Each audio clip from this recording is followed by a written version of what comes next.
우리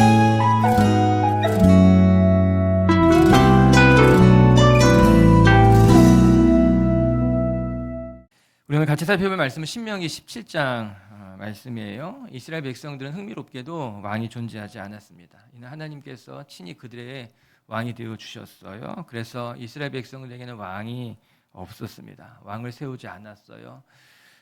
세울 필요도 없었습니다. 다만 하나님께서 택하신 한 사람이 하나님의 말씀을 대언하게 하셨어요. 하나님이 택하시고 하나님이 기름을 부으셨고 그가 이스라엘 백성의 리더가 되었고 하나님의 말씀을 대언하기도 했습니다. 그것이 하나님의 방식이었고 하나님이 세우신 하나님의 나라였어요. 그러나 이스라엘 백성들은 끊임없이 강력한 지도자를 원했습니다. 우리가 오늘 읽은 17절에 14절의 말씀과도 같이 이스라엘 백성들은 다른 민족들을 바라보면서 끊임없이 우리에게도 강력한 지도자가 있으면 좋겠습니다. 애굽에 있을 때 그들이 보았던 바로왕과 같이 광야 40년을 보내면서 다른 민족들을 바라봤을 때 우리에게도 그런 왕이 있었으면 좋겠습니다. 무척이나 부러워했어요. 그래서 지속적으로 하나님에게 왕을 세워달라 이야기했습니다. 그래서 결국 세운 왕이 사울 왕이었어요. 이스라엘 민족의 첫 번째 왕이었습니다. 그런데 안타깝게도 사울 왕이 하나님 보시기에 온전히 그 나라를 다스리지는 못했습니다. 이스라엘 백성들이 원했던 왕이지만 이스라엘 백성들도 만족할 수는 없었어요. 사울 왕의 자리에 오르고 난 뒤에 그의 삶이 변했습니다. 첫 마음을 잃었고 하나님 보시기에도 악한 길로 행했다. 성경 그렇게 이야기하고 있어요. 하나님이 경고하신 대로 사람이 세운 왕인데 그 왕이 하나님 보시기에 안타깝게 부끄러운 모습을 보였어요. 하나님은 이스라엘 백성들이 왕을 세워달라고 하실 줄 알았습니다. 그리고 왕을 세웠을 때 문제점도 하나님은 이미 다 알고 있었어요. 그래서 오늘 말씀에 보면 왕을 세웠을 때 이스라엘 백성들이 주의해야 할 내용들이 차곡히 기록되어져 있습니다. 왕을 세울 때도 조심해야만 했고 왕으로 뽑힘을 받은 사람도 주의해야만 했다라고 하는 거예요. 우리 15절 말씀 한번 먼저 읽어볼까요? 시작.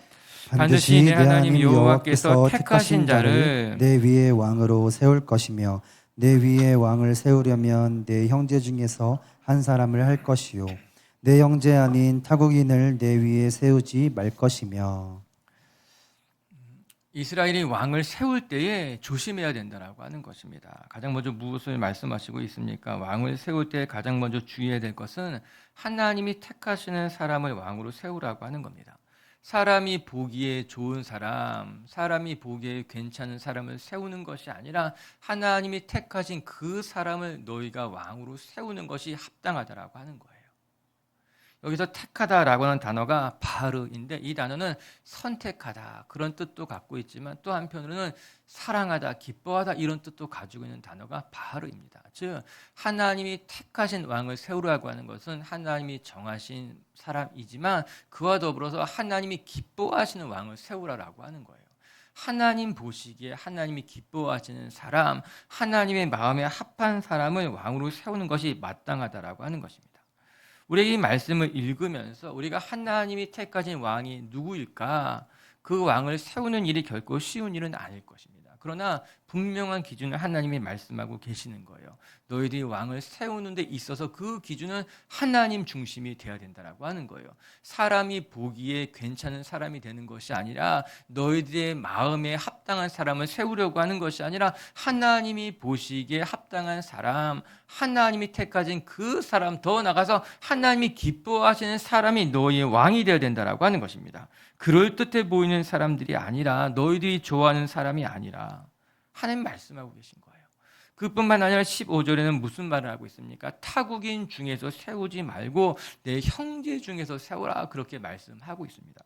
여러분 이 말씀이 이스라엘 민족이 국수주의적인 민족이 돼야 된다. 절대로 너희들 안에서만 이런 말씀을 하고 있는 것이 아닐 거예요. 너희 형제 중에서 왕을 세우라는 말씀은 하나님의 율법을 알고 그 율법 속에서 성장한 사람이 너희의 왕이 되어야 된다는 말씀일 거예요. 이스라엘의 왕이라고 한다면 하나님의 말씀, 율법을 아는 사람, 그 율법 속에서 성장한 사람, 그래서 하나님을 사랑하고 하나님의 마음에 합한 사람이 왕으로서 합당하다 그 말씀 이야기하고 있는 것 아니겠습니까?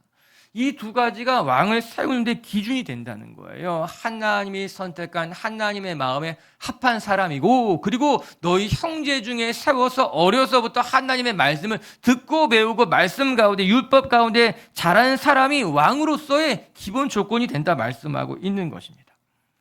이 말씀을 들여다보면서 우리의 삶도 살펴볼 수 있겠죠. 우리의 삶이 어떠해야만 하는가? 우리의 삶도 우리가 누구를 바라볼 때도 우리의 모든 기준이 하나님이었으면 좋겠다. 하나님이 기뻐하시는 사람이 되어야 되겠고, 하나님이 기뻐하시는 사람들을 바라볼 수 있어야 되겠고, 우리의 삶도 어려서부터 가능하다면 하나님의 율법 가운데 자라나가는 것이 좋다라고 하는 것이죠. 오늘 성경 그렇게 이야기하고 있습니다. 너희들이 왕을 세울 때 조심해야 된다. 그 이야기하고 있는 거예요. 오늘도 우리 비치고의 성도 여러분들이 우리의 삶의 기준은 언제나 내 중심, 내가 보기에 나에게 유익한 것을 쫓아가며 살아가는 것이 아니라 하나님이 원하시는 것, 하나님이 기뻐하시는 인생, 거기에 우리의 시선을 두고 그것을 바라보면서 여러분의 삶을 만들어 간다면 거기에 하나님의 은혜가 있을 줄로 믿습니다. 그리고 이제 본문에 가서는 더 본격적으로 그 왕은 어떠해야만 하는지에 대해서 이야기하고 있는 것이 오늘 본문의 주된 이야기예요. 너희들이 왕을 세울 때 조심할 뿐만 아니라 왕으로 뽑힌 사람은 어떠해야 하는가, 그 말씀을 하고 있습니다. 말씀을 보면서 이 오늘의 본문이 왕에 대한 이야기지만 자세히 들여다보면 우리에게도 충분히 적용을 될 수 있는 말씀인 것만 같습니다. 하나님의 자녀라면 누구나 오늘 말씀을 기억하고 살아가는 것이 필요하겠다 싶은 거예요.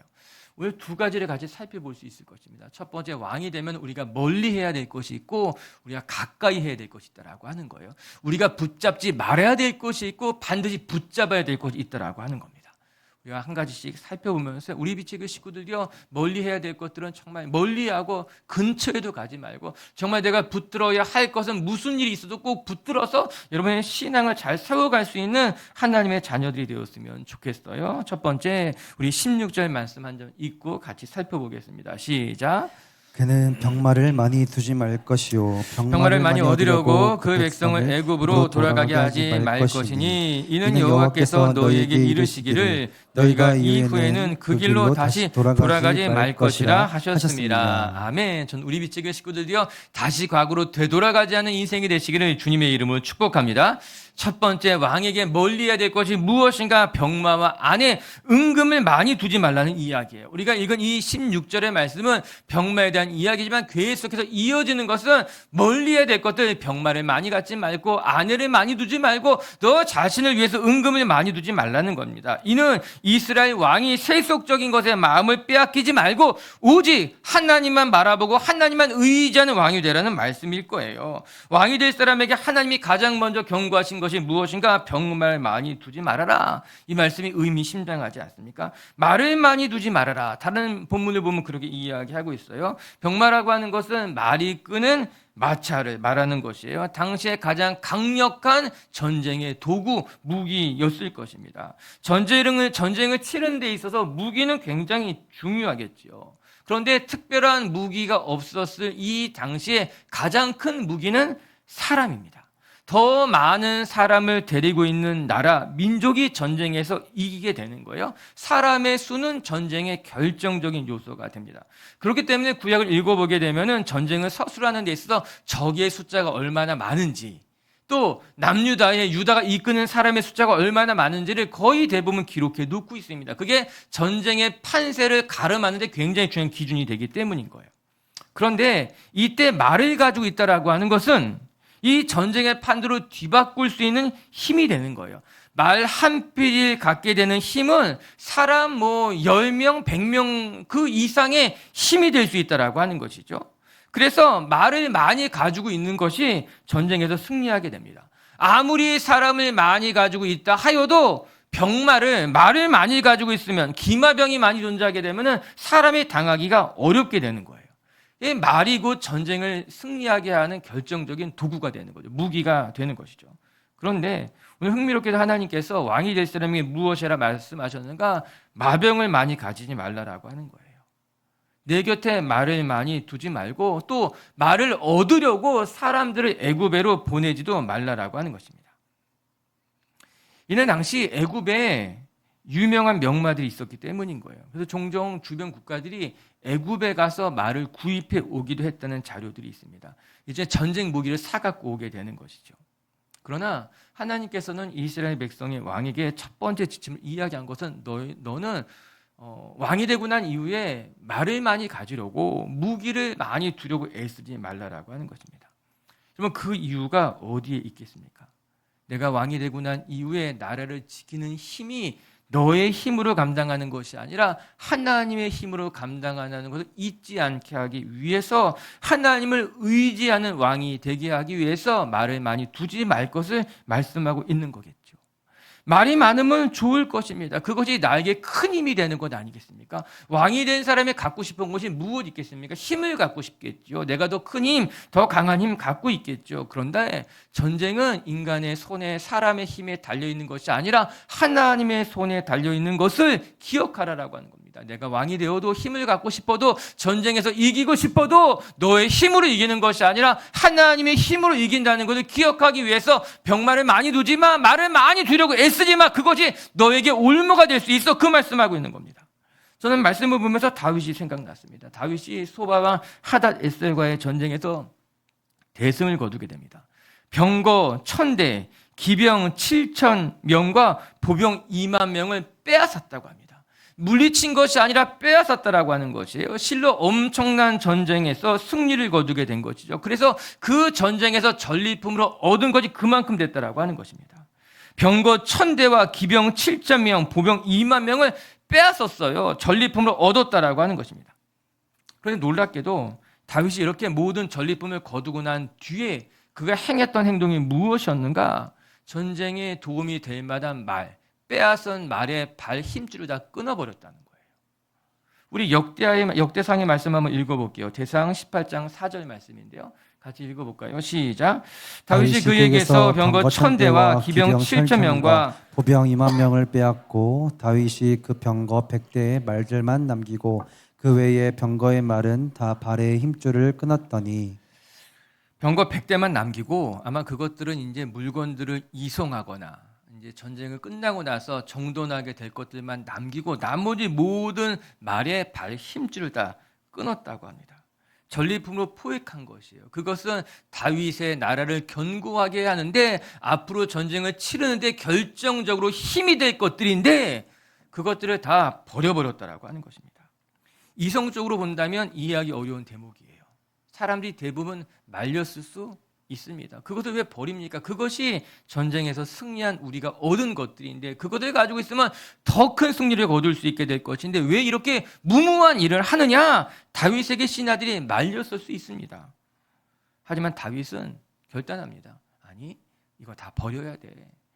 말들의 발힘줄을 다 끊고 버려버리게 됩니다.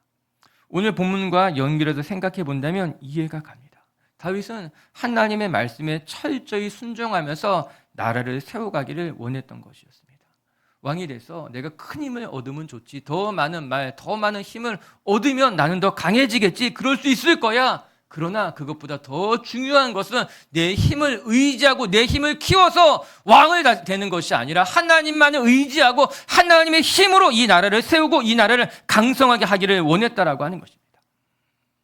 견물생심이라고 하지 않습니까? 물건을 보면 마음이 생긴다라고 하는 거예요. 대승을 거두고 전리품을 이렇게 많이 빼앗았는데 가만히 보고 있으면 왜 마음이 안 흔들리겠습니까? 이거 보면 이거 다 내가 얻은 것인데, 내가 빼앗은 것인데, 내가 승리해서 차지하는 것인데, 이것만 있으면 주변국들을 더 잘 다스릴 수 있을 것이야. 그런 생각이 왜 안 들겠습니까? 그렇기 때문에 다윗은 결단했을지 모릅니다. 아니야, 말씀에 순종해야지. 바라보고 있으면 더 내 마음이 흔들릴 거야. 내 마음 변하기 전에 버려야 돼. 내 마음 변하기 전에 하나님 앞에 드려야 돼. 그래서 그 모든 말들의 발힘줄을 다 끊고 하나님 앞에 자신을 내어드렸다라고 하는 것입니다. 이것이 왕이 해야만 하는 일, 이것이 하나님의 백성들이 살아가야 될 삶의 모습이라고 하는 거예요. 하나님을 의지하지 않고 자꾸만 무엇인가 바라보게 되면은 그 모든 것들을 끊어버리는 것, 그 모든 것들을 스스로 제거해 버릴 줄 아는 것이 올무에 걸리지 않는 성도들의 삶이 된다라고 하는 것입니다. 오늘 여러분의 삶에, 여러분의 마음에 유혹이 되는 것들, 하나님을 의지하기보다는 자꾸 내가 무엇인가, 사람이 되었던 재물이 되었던 무엇인가 바라보게 되는 것들이 있다면 고개를 돌리시고 하나님만 바라볼 줄 아는 성도님들 되시기를 주님의 이름으로 축복합니다. 두 번째는 아내와 재물을, 은금을 많이 두지 말라고 또 이야기하십니다. 우리 17절 말씀들 읽어볼까요? 시작.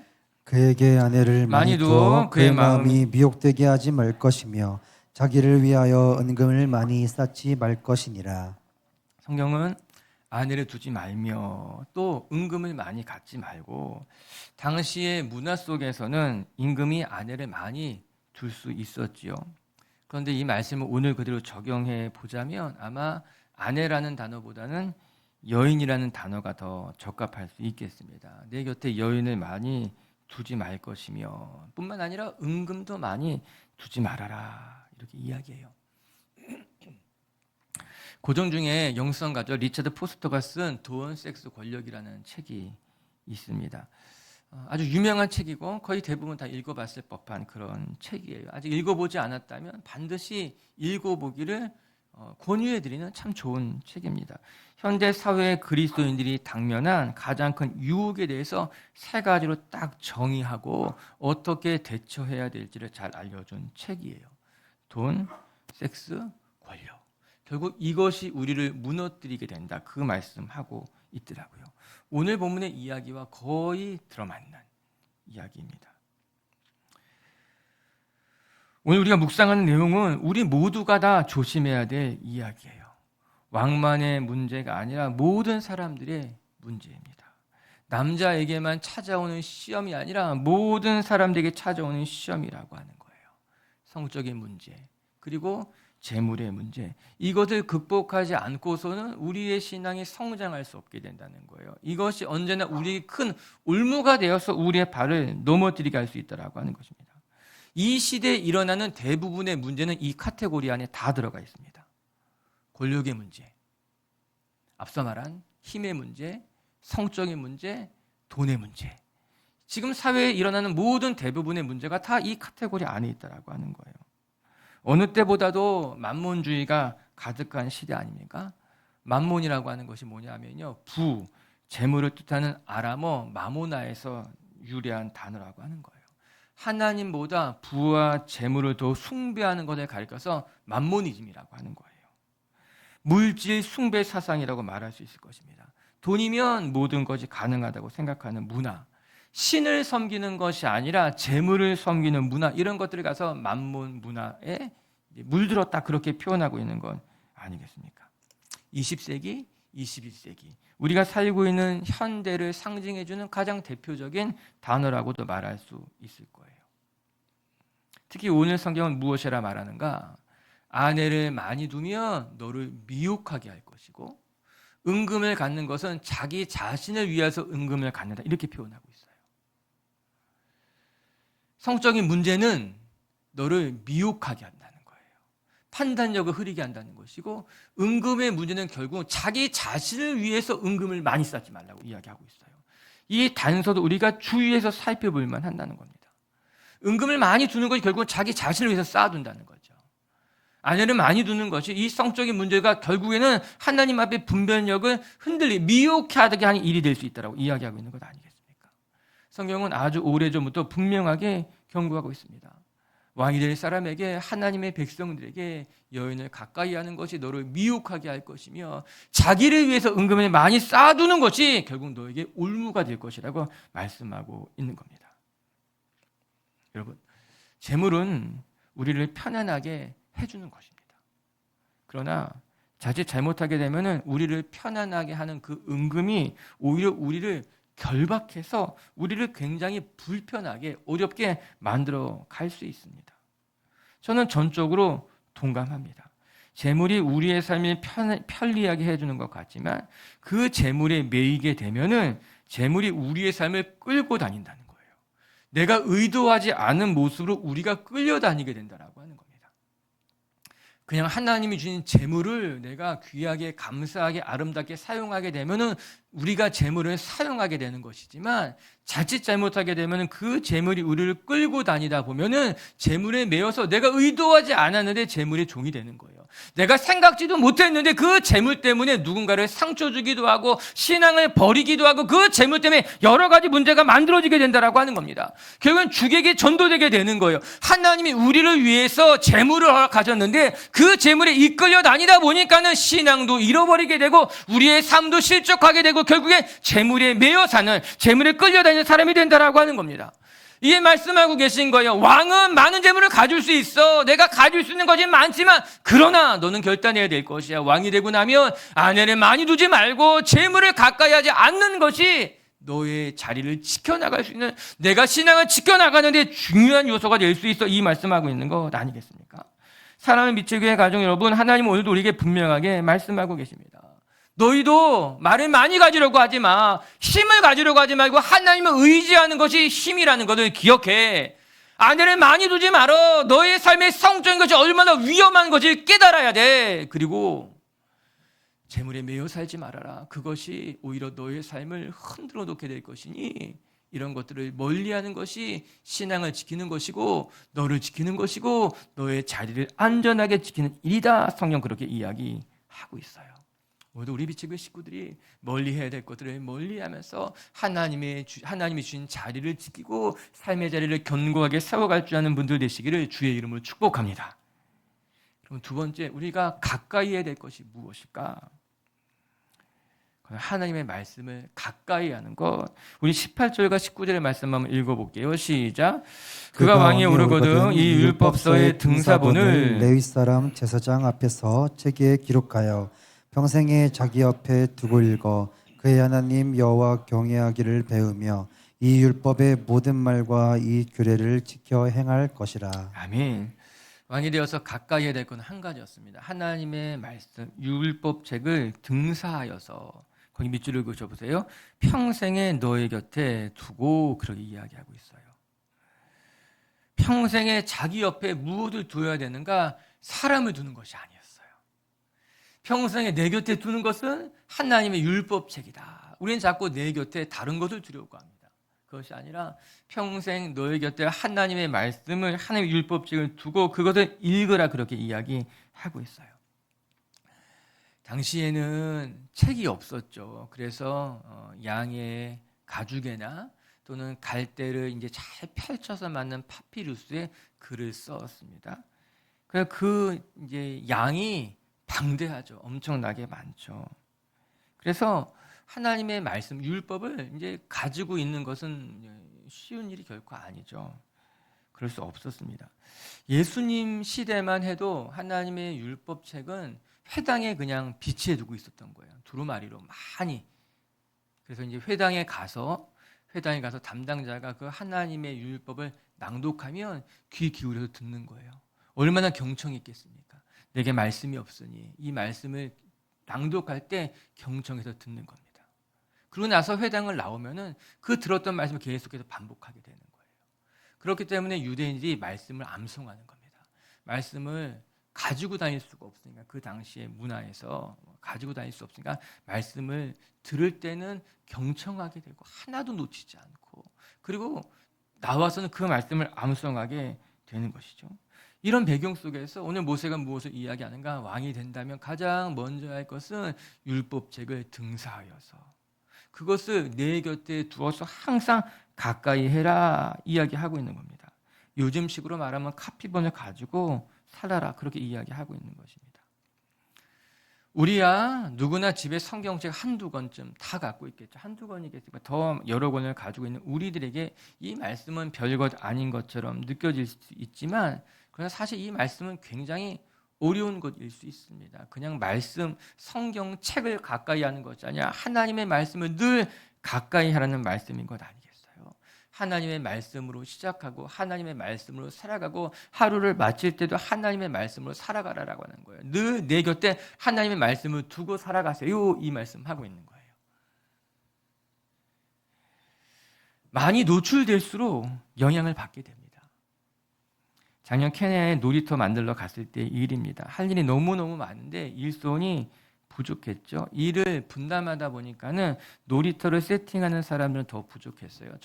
정신없이 열심히 그네도 달고 그물도 메고 일을 하고 있는데 지체들이 자꾸 저를 부르는 거예요. 목사님, 목사님 하면서. 그래서 뭐가 문제인가. 그래서 가봤더니 제가 정신없어서 모자도 안 쓰고 팔토시도 안 하고 일을 하다 보니까는 목이랑 팔이 완전히 뻘개져 버리게 된 거예요.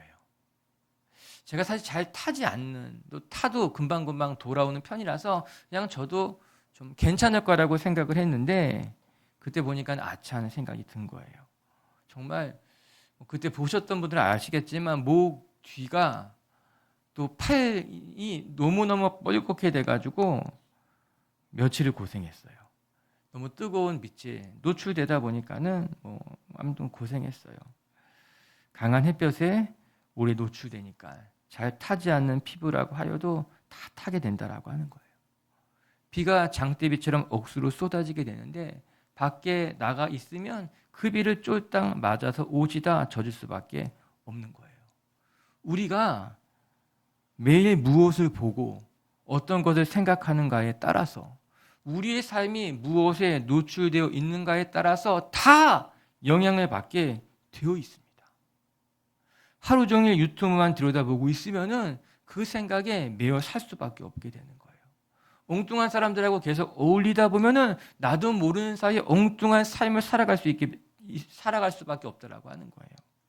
오늘 하나님께서 이스라엘 백성들에게 당부하신 건 사실 한 가지밖에 없었던 겁니다. 너 왕이 되면은 딴 거 하지 말고 하나님의 율법식을 등사해서 그건 내 곁에 두고 살아라. 다른 것이 필요한 것이 아니라 너희 가장 필요한 건 대단한 장수가 되는 것이 아니라 은금이 아니라 아내를 많이 두는 것이 아니라 병마를 모으는 것이 아니라 너에게 가장 중요한 건 단 한 가지야. 하나님의 말씀을 등사해서 그 곁에 두고 그 말씀만 바라보고 살아가면 너는 부족한 것 없이 족할 거야 말씀하고 있는 것 아니겠어요?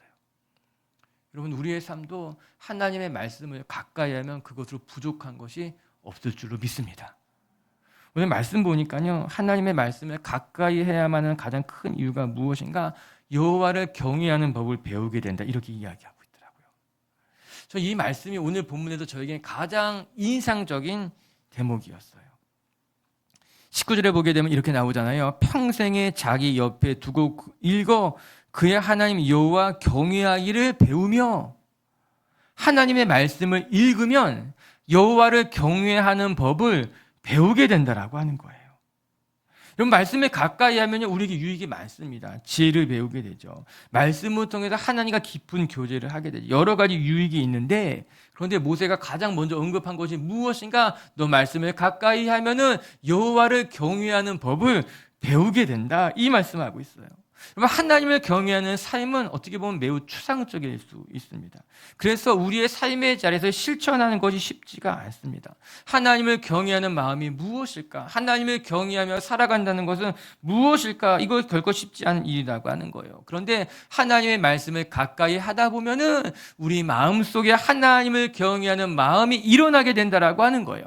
저도 사모하게 됐어요. 하나님을 경외하는 법을 배우고 싶습니다. 내가 이 세상을 살아가면서 내가 목사로서 살아가면서 하나님을 경외하는 법이 무엇인지를 알고 하나님을 경외하는 삶을 살아가고 싶고 배우고 싶다는 마음이 내 마음 가운데 들게 되더라고요.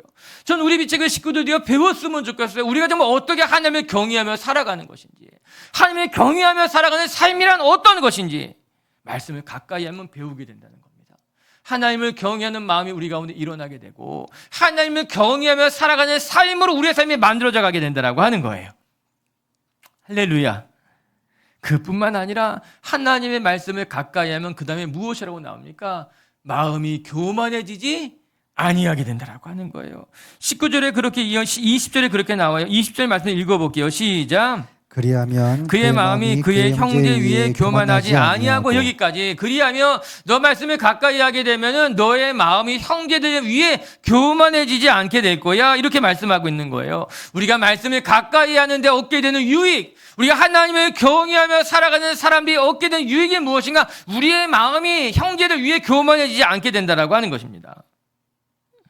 말씀을 대할수록 신비롭고 감사하지 않습니까? 여러분, 우리가 하나님을 경외하며 살아간다는 삶이 무엇일까? 우리가 어떻게 하면 우리의 마음이 겸손해질 수 있을까? 여러분, 우리 중에 어느 누구도 교만하게 살고 싶은 사람 없을 겁니다. 저는 교만하게 꿈이에요. 정말 남들보다 교만하고 싶어요. 이런 사람 어디 있겠습니까? 예수 믿는 사람들 중에 다 우리 겸손하고 싶습니다. 교만한 삶을 살고 싶지 않습니다. 그런데 나도 모르게 우리 마음이 교만해지는 거예요. 나도 모르게 우리 마음이 건방져지게 되게 되는 거야. 내가 힘을 좀 얻게 되면은, 내가 좀 자리에 앉게 되면 나도 모르는 사이에 교만이라는 단어가 무슨 뜻인가? 잘난 체하며 뽐내고 건방진 것, 이렇게 국어사전을 표현하고 있어요. 잘난 척하고 싶어진다는 거예요. 내가 어느 자리에 가게 되면 나도 모르게 내 것을 자랑하고 싶어지게 된다는 거예요. 나도 모르는 사이에 건방져지게 된다라고 하는 거예요. 저 사람은 그런 사람 아니었는데, 겸손한 사람이었는데, 아니 저 사람 건방지지 않은데 어느 날 보니까는 건방져졌다는 거예요. 어느 날 보니까 말이 달라졌다라고 하는 거예요. 그 사람이 그렇게 되고 싶은 게 아니었을 텐데 나도 모르는 사이에 무엇인가 얻고 나니까는 그렇게 되는 거예요. 그런데 오늘 말씀을 읽어보니까, 하지만 너가 왕이 되어도, 높은 자리에 올라도, 내가 힘을 갖게 되어도, 내가 말씀을 가까이 하게 되면은 너의 마음이 형제들 위에 교만해지지 않게 돼. 너무너무 사모하게 되는 거예요. 너무너무 바라보게 되는 거죠. 아, 우리의 삶이 이래야겠구나. 할렐루야. 전 우리 비쪽의 식구들이 대체로 착한 편이에요. 제가 봤을 때 착해요. 착한 사람들이 많아요. 보면은 대체로란 말이 좀 그런가? 아무튼 착해요. 우리 성도들 착해요. 그게 걱정이 되기도 해요. 한편으로는 사실.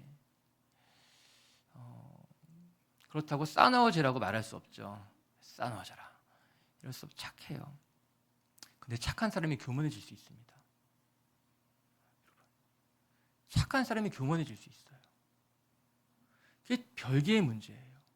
착한데 마음은 계속 교만해지는, 그럴 수 있는 거예요.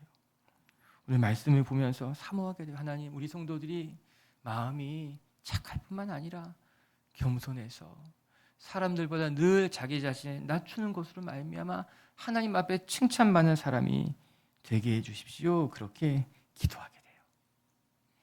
20절 한 절 읽고 마치겠습니다. 20절 우리 읽어봅시다. 시작. 그리하면 그의 마음이 그의 형제 위에 교만하지 아니하고 이 명령에서 떠나 좌로나 우로나 치우치지 아니하리니 이스라엘 중에서 그와 그의 자손이 왕위에 있는 날이 장구하리라. 아멘.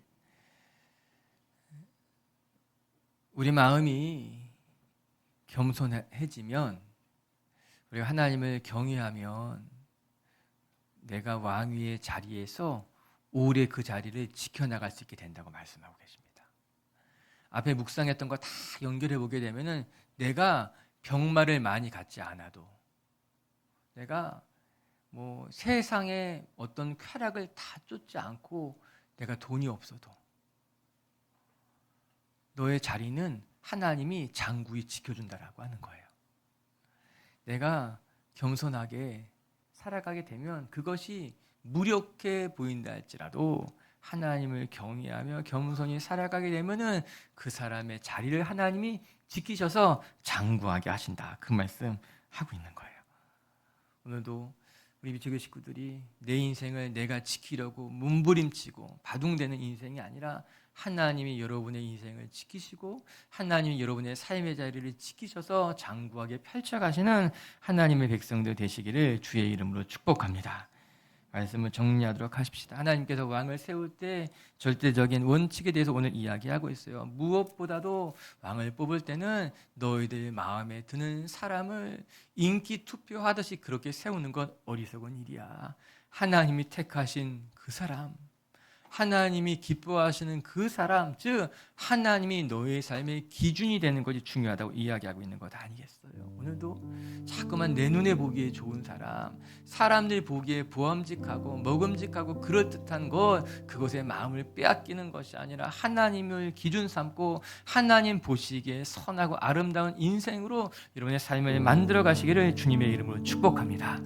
하나님의 사람이 멀리해야 될 것과 가까이 해야 될 것, 첫 번째 멀리해야 될 것은 병마와 아내와 은금을 두지 말고, 즉 세속적인 것에 마음을 빼앗기지 말고 하나님만 의지할 줄 아는 성도님들 되시기를 주님의 이름으로 축복합니다.